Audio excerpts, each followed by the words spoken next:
हरे कृष्णा।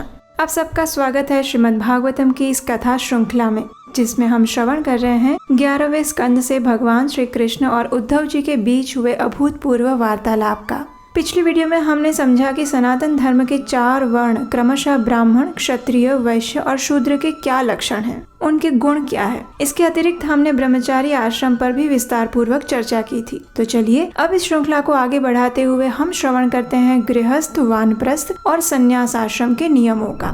सनातन धर्म के अनुसार सर्वप्रथम एक व्यक्ति को ब्रह्मचारी आश्रम स्वीकार करना चाहिए। इसके अंतर्गत उसे एक प्रामाणिक गुरु के सानिध्य में रहकर वैदिक ज्ञान तथा इंद्रियों को वश में करने की कला में निपुण होना चाहिए। इस संसार से विरक्ति उत्पन्न करनी चाहिए। सर्वोत्तम तो यही माना जाता है कि व्यक्ति आजीवन ब्रह्मचर्य का पालन करे और उसके पश्चात संन्यास आश्रम का स्वीकार करे। लेकिन फिर भी यदि कोई ब्रह्मचारी वैवाहिक जीवन को अंगीकार करना चाहता है तो उसे उचित गुरु दक्षिणा देकर घर आना चाहिए। उसे अपने ही वर्ण से एक योग्य पत्नी का चुनाव करना चाहिए और उसके साथ विवाह संस्कार से बंधना चाहिए। एक गृहस्थ ब्राह्मण को अनियंत्रित इंद्रिय सुख भोगने का अधिकार नहीं है। उसे दूसरों पर कदापि निर्भर नहीं रहना चाहिए। उसे वेदों का शिक्षण और यज्ञ ही संपन्न करने चाहिए तथा इससे मिलने वाले दान पर ही जीवन यापन करना चाहिए। उसे बाजार अथवा खेतों में बिखरे पड़े अन्न को एकत्रित करके ही अपना भरण पोषण करना चाहिए। परंतु यदि इन कार्यों से संतोषजनक जीवन उपार्जन नहीं हो पाता है तो वह वैश्य के समान व्यापार कर सकता है अथवा क्षत्रिय के समान कार्य कर सकता है, परंतु किसी भी स्थिति में उसे शूद्र के स्तर तक नहीं गिरना चाहिए। इसी प्रकार से यदि कोई क्षत्रिय गृहस्थ अपने धर्म के अनुसार आजीविका ना कमा पा रहा हो तो वो भी ब्राह्मण अथवा वैश्य का कार्य कर सकता है, लेकिन शूद्र का कदापि नहीं। केवल वैश्य ही शूद्र का कार्य कर सकता है, वो भी अत्यंत दुष्कर स्थिति में।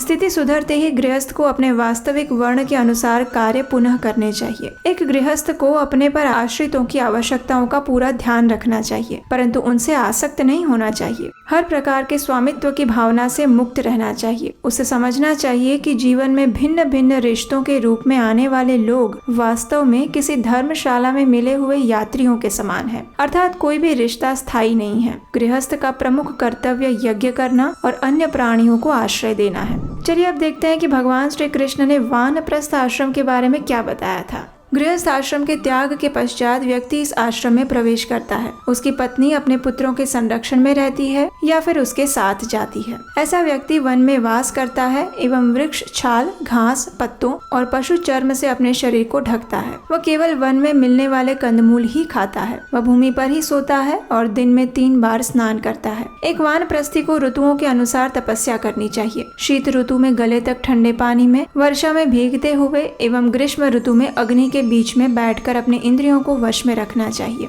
इतनी कठोर तपस्या करते हुए उसका शरीर हड्डियों का ढांचा भर जाता है। उसे महर लोक की प्राप्ति होती है। जब वृद्धावस्था के कारण वह अपने कर्म करने में असमर्थ हो जाए तो उसे यज्ञ अग्नि में प्रवेश करके मुझ पर ध्यान केंद्रित करते हुए शरीर त्याग देना चाहिए। एक वानप्रस्थी का मुख्य कर्तव्य तपस्या करना और दिव्य ज्ञान को आत्मसात करना है। अब बारी है संन्यास आश्रम के बारे में चर्चा करने की। जब एक वानप्रस्थी को ब्रह्मलोक की निरर्थकता का भान हो जाता है तो वह संन्यास आश्रम स्वीकार करता है। यह आध्यात्मिक जीवन का कठिनतम मार्ग है, क्योंकि देवी देवता भी एक सन्यासी के मार्ग में पारिवारिक मोह रूपी बाधा उत्पन्न करते हैं। एक सन्यासी वस्त्र, दंड तथा कमंडलों के अतिरिक्त कुछ भी अपने पास नहीं रखता। एक सन्यासी पूरी तरह से अपने मन, वचन और कर्म से भगवान को समर्पित होता है, जो कि उसके त्रिदंड द्वारा दर्शाया जाता है। उसे प्राणायाम के द्वारा अपने प्राण वायु को नियंत्रित रखना चाहिए एवं व्यर्थ की बातें कदापि नहीं करनी चाहिए। बिना वर्ण में भेद किए उसे 7 घरों से भिक्षा लेकर भूखों को खिलाने के पश्चात केवल बचा खुचा ही अन्न खाना चाहिए। उसे दूषित घरों से भिक्षा नहीं लेनी चाहिए और भिक्षा में प्राप्त भोजन को भगवान को अवश्य अर्पित करना चाहिए। चलते समय उसे किसी भी कीट को अपने पैरों तले नहीं कुचलना चाहिए। हर क्षण मेरा चिंतन करते हुए उसे बंधन और मुक्ति के कारणों पर विचार करना चाहिए। अपनी देह की आवश्यकताओं को पूर्ण करने के लिए उसे सांसारिक लोगों के पास जाना चाहिए। परमहंस अवस्था संन्यास आश्रम का सर्वोच्च लक्ष्य है। सांसारिक लोगों के मान सम्मान से स्वयं को बचाने के लिए वह एक बालक, गंवार अथवा मूर्ख के समान व्यवहार कर सकता है। फिर भी उसे अपना व्यवहार आदर्श रखना चाहिए। सन्यासी का मुख्य कर्तव्य अहिंसा का जीवन यापन करना और समभाव विकसित करना है।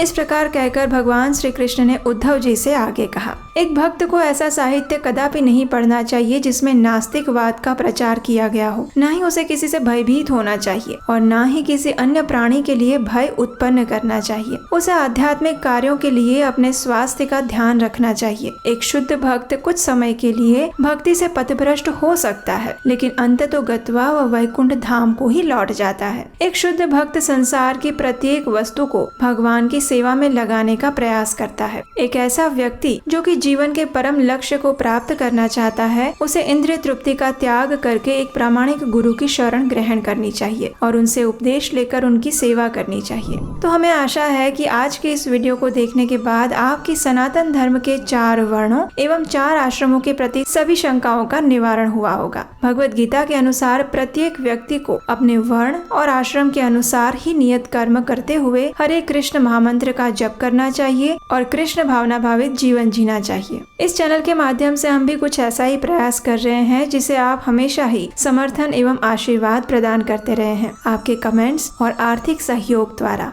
अगर श्रीमद् भागवतम की इन कथाओं को बनाने के लिए आप हमारा आर्थिक सहयोग देना चाहते हैं तो स्क्रीन पर दिए गए नंबर पर अपना अमूल्य योगदान भेज सकते हैं। और हम आपसे मिलेंगे श्रीमद् भागवतम कथा श्रृंखला की एक नई कड़ी के साथ, जिसमें भगवान श्री कृष्ण और उद्धव जी के बीच में एक और महत्वपूर्ण विषय पर चर्चा होगी। हरे कृष्णा।